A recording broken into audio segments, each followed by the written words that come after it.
ओम शांति। आज 7 अगस्त 2023। आज की ईश्वरी वाणी की मुख्य पंक्तियाँ हैं।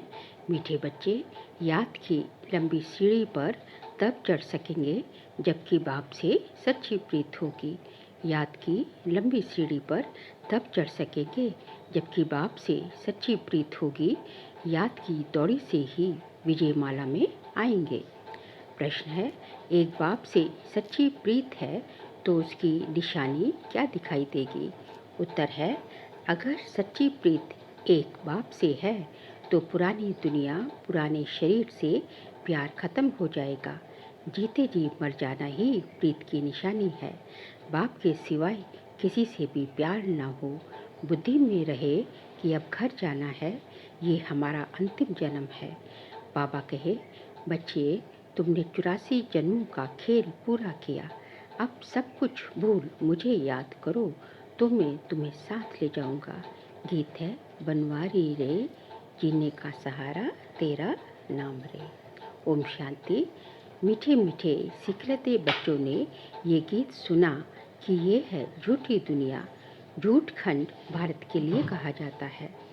हर एक को अपने अपने बर्थ प्लेस का ख्याल रहता है। अभी बच्चे कहते हैं, हमारा इस झूठ खंड से कोई ताल्लुक नहीं, क्योंकि इसमें तो बहुत दुख है। अभी तो सुख का नामो निशान नहीं है। झूठ खंड की आयु अब बहुत थोड़ी रही है। ये अंतिम जन्म है। इसको झूठ खंड मृत्युलोक कहा जाता है। वह है अमरलोक। सतयुग है अमरलोक। मृत्युलोक में काल खा जाता है, फिर पुनर्जन्म झूठी दुनिया में ही लेते हैं। बच्चे जानते हैं, अब हमने 84 जन्म पूरे किए। अब हमारा इस दुनिया से कोई वास्ता नहीं। बाबा आए हैं लेने लिए, तो इस पुरानी दुनिया से हमारा कोई ताल्लुक नहीं। तुम्हारी बाप से प्रीत जुटी है तो वर्षा भी तुमको मिल लेता है। बाकी यादव कौरवों की है। विपरीत बुद्धि अर्थात बाप को जानते ही नहीं, कौन यादव और कौरव। अभी तुम बच्चों की एक बाप के साथ है प्रीत बुद्धि। बाबा कहते हैं कि गृहस्थ व्यवहार में भल रहो, बाप को याद करो। अभी सब एक्टर्स का पार्ट पूरा होता है।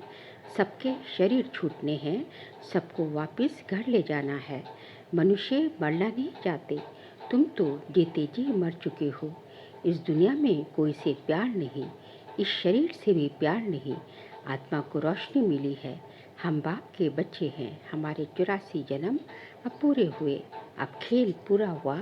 हम सो देवता थे, फिर क्षत्रिय, वैश्य, शूद्र बने। अब हम फिर ब्राह्मण बने हैं। ये चक्र पूरा याद रखना है।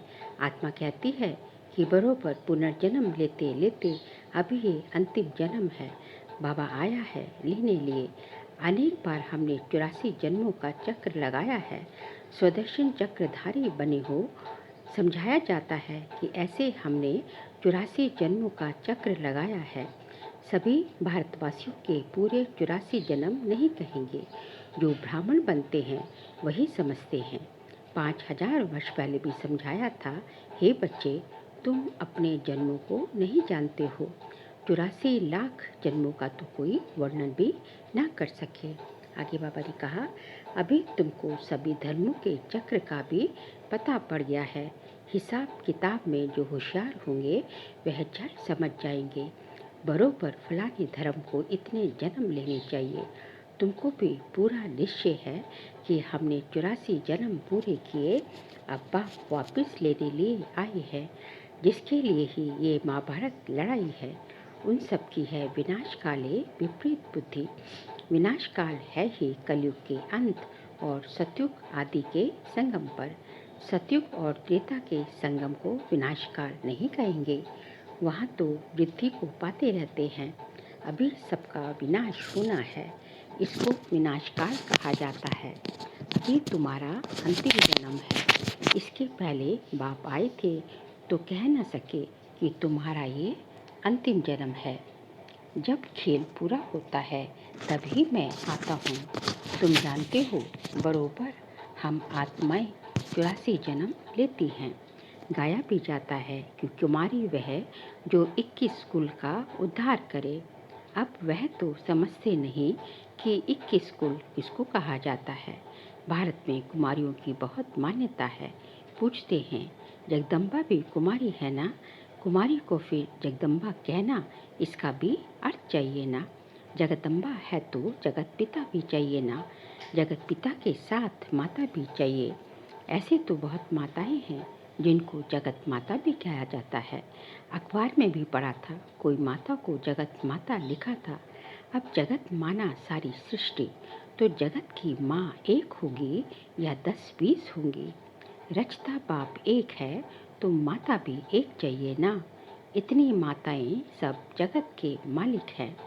जगत की माता तो एक है ना, जगत अम्बा। तो अभी तुम बच्चों की प्रीत है एक शिव बाबा से।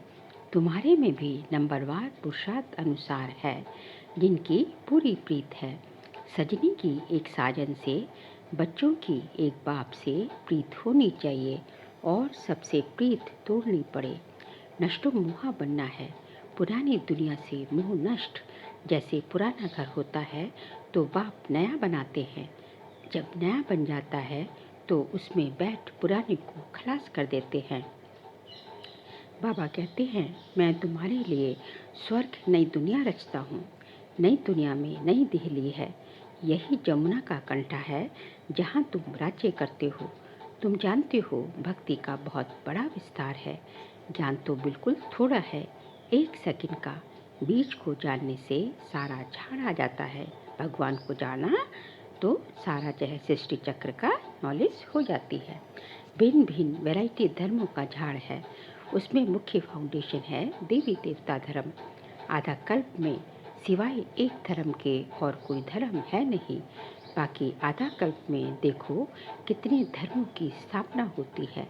कहा जाता है कि परमपिता परमात्मा ब्रह्मा मुख द्वारा देवता धर्म और क्षत्रिय धर्म की स्थापना करते हैं। सो तो देखते हो, ब्राह्मण तो तुम ही हो। तुम्हारे में भी कोई सूर्यवंशी तो कोई चंद्रवंशी बनने वाले हैं। ऊंच ते ऊंच है ब्राह्मण धर्म। भारतवासी अपने धर्म को ही नहीं जानते हैं। कहा जाता है रिलीजन इज माइट। अभी बाप धर्म स्थापन करते हैं तो तुम बाप से कितनी ताकत लेते हो। बाप का बनने से गोया सर्वशक्तिमान बाप ही बच्चों को योग से शक्तिमान बनाते हैं। बाप है कितना गुप्त, उनको अपना शरीर है नहीं। सर्वशक्तिमान कहा जाता है तो जरूर शक्ति देंगे ना। तुम्हारा नाम ही है शिव शक्तियाँ। शिव से शक्ति लेने वाली हो, नर्क को स्वर्ग बनाती हो। ये तुमको बल मिलता है। योग बल से तुम रावण पर जीत पाती हो। तो तुम्हारी अब सर्वशक्तिमान से बाप से प्रीत है। नंबरवार पुरुषार्थ अनुसार बहुत विपरीत बुद्धि भी है, क्योंकि याद नहीं करते हैं। बहुत प्रीत उन्हों की है जो बहुत याद करते हैं। थोड़ी प्रीत है तो समझो याद नहीं करते। कहते हैं क्या करें, घड़ी घड़ी भूल जाते हैं। अरे साजन को तुम याद नहीं कर सकते हो। बाप जिससे स्वर्ग का वर्षा मिलता है, ऐसे बाप को याद नहीं कर सकते हो। कारण बताओ। बच्चा कहे बाप को याद नहीं कर सकता हूँ। अरे फिर वर्षा कैसे मिलेगा? जितना बाप को याद करते हो उतनी शक्ति मिलती है। ऐसे नहीं कि शिव बाबा को भी याद करो और साथ साथ काला मुँह भी करते रहो, फिर राज्य भाग्य मिल न सके। कहते हैं बाबा हम भूल जाते हैं, मुरझा जाते हैं। बाबा कहे, अरे तुम ईश्वर की संतान बने हो, तुमको तो बहुत नशा चढ़ना चाहिए। ऐसे बाप को तो निरंतर याद करना चाहिए। प्रीत बुद्धि बनना चाहिए। शिव बाबा से प्रीत नहीं तो ब्रह्मा से भी नहीं होगी। वह ऐसे ही सबसे लड़ते झगड़ते रहेंगे। योग ही नहीं तो वर्षा कैसे ले सकते हैं। गौरली बुलबुल नहीं बन सकते। बुलबुल बनना चाहिए ना। बाबा के पास गौरली बुलबुल है। मैनाएं भी हैं तो तोते भी हैं, कोई कौबर भी है। सबसे लड़ते झगड़ते रहते हैं। कोई फिर पिजन कबूतर भी है, वह आवाज़ नहीं कर सकते। बगीचे में भिन्न भिन्न प्रकार के फूल होते हैं। हर एक अपने से पूछे कि मैं कौन सा फूल हूँ, गुलाब का हूँ व रूहे गुलाब हूँ। मैं मम्मा बाबा जैसे सर्विस करता हूँ। क्या हम श्री नारायण को व श्री लक्ष्मी को वर सकता हैं? ऐसा अपने से पूछना है कि मैं कितना बाप को याद करता हूँ, कितनी सेवा करता हूँ। बाप से तो जरूर वर्षा मिलना है। निराकार परमपिता परमात्मा भारत में आए हैं, जरूर भारत को स्वर्ग बनाया होगा। जरूर शिव बाबा आए तब तो सतयुग बनाएंगे ना। शिव की जयंती मनाते हैं। शिव का भी बर्थ प्लेस है तो श्री कृष्ण का भी बर्थ प्लेस है। कृष्ण की जयंती तो बड़े धूमधाम से मनाते हैं। अभी तो शिव जयंती की छुट्टियां भी नहीं करते। अंधेरी नगरी है ना, यहाँ पर है प्रजा का प्रजा पे राज्य। होना चाहिए राजा रानी का राज्य, वह तो ड्रामानुसार है ही नहीं। आगे बाबा ने कहा, तुम जानते हो कि भारत पवित्र राजस्थान हो जाएगा तो उन्हों को भी जगाना है। फिर से देवी राजस्थान स्थापन होता है। अभी आसुरी राजस्थान हो गया है। पहले भारतवासी पवित्र थे, अभी तो अपवित्र बने हैं। तब तो लोग उनकी पूजा करते हैं। अभी तो नो राजस्थान। तुम चिट्ठी लिख सकते हो अथवा अखबार में भी डाल सकते हो कि भारत 5000 वर्ष पहले देवी राजस्थान था, अभी नहीं है। तुम हो ईश्वरीय बहन भाई, तुम हो बहुत थोड़े, गायब ही जाता है। राम गयो रावण गयो। समझना चाहिए कि हम बाकी बहुत थोड़ा समय है। बाप से वर्षा तो लेते रहें, साथ साथ भविष्य का भी ख्याल करो। ये भी धंधा करो, शरीर निर्वाह भी करना है। ये है भविष्य के लिए। इसमें मेहनत कुछ नहीं, बिल्कुल सहज है। सेकंड में जीवन मुक्ति 21 जन्म के लिए मिलती है। बाप को और चक्र को याद करना है। बाप को याद करने से ही पावन बनेंगे। पतित कोई जा न सके, बहुत सजाएं खानी पड़ेंगी। तो विनाश काल अभी है। यादव और कौरव की है विपरीत बुद्धि, पांडवों की है प्रीत बुद्धि थी, जिनकी ही विजय हुई। अभी वही समय है। बाबा समझाते हैं, सिर्फ ये याद करो कि अब वापस जाना है, बाकी थोड़ा समय है, नाटक पूरा होता है। गृहस्थ व्यवहार में रहते सिर्फ भगवान को बाबा को याद करना है। याद की ही लंबी दौड़ी सीढ़ी है। रुद्रमाला बननी है, फिर इनाम मिलेगा। राज्य भाग्य पाना है, उसके लिए विचार सागर मंथन करना है। ये है बुद्धि योग की यात्रा। बाप के पास दौड़ना है, देखना है कि सारे दिन में बाप को कितना याद किया, कितनों को कांटों से फूल बनाया।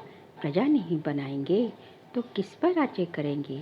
इसलिए पहले 8 मुख्य बनते हैं, फिर 108, फिर 16,108 हो जाते हैं। विवेक भी कहता है ये तो जरूर है, वृद्धि तो होती रहेगी, राजधानी वृद्धि को पाती रहेगी।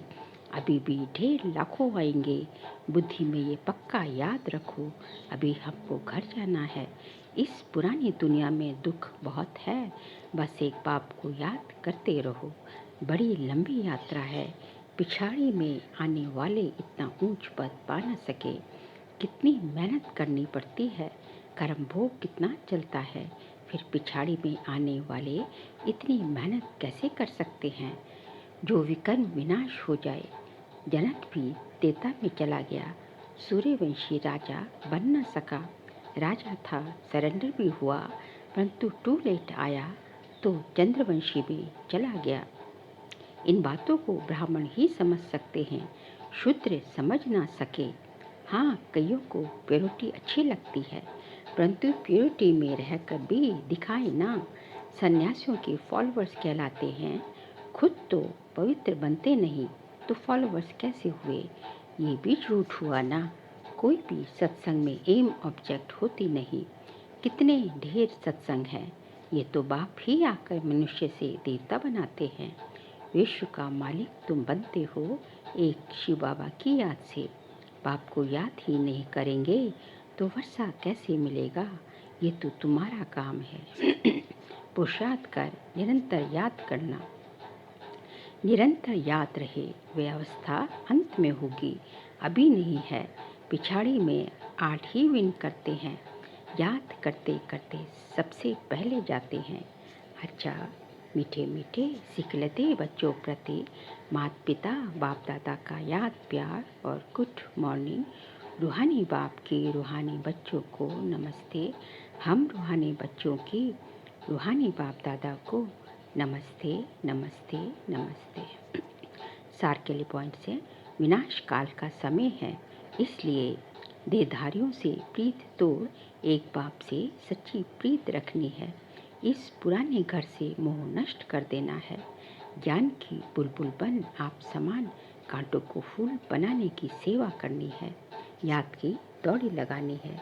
आज का बाबा का वरदान है, सर्व योग्यताओं द्वारा स्वयं को वैल्यूबल बनाने वाले बेफिक्र बादशाह भव।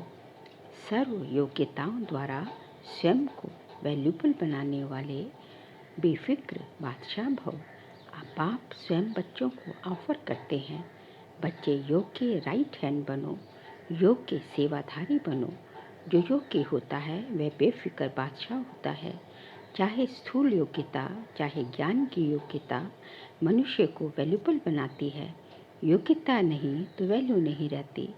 रूहानी सेवा की योग्यता सबसे बड़ी है। ऐसी योग्य आत्मा को कोई भी बात रोक नहीं पाती। योग्य बनना माना मेरा तो एक बाबा बस और कोई बात बुद्धि में ना हो। स्लोगन है, एक रस स्थिति का अनुभव करना है तो एक बाप द्वारा सर्व रसों की अनुभूति करो। एक रस स्थिति का अनुभव करना है तो एक बाप द्वारा सर्व रसों की अनुभूति करो।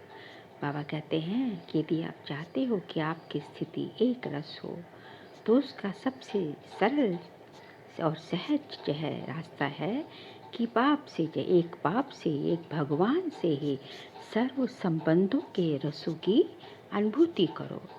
एक बाप में ही आपका संसार समाया। जब एक बाप में ही आपका संसार समाया है तो उसी से सर्व संबंधों के रसों की वासना लो। उससे सब संबंधों के रसों की अनुभूति करो तो धीरे धीरे आपकी स्थिति जो है एक रस हो ही जाएगी। अच्छा, ओम शांति।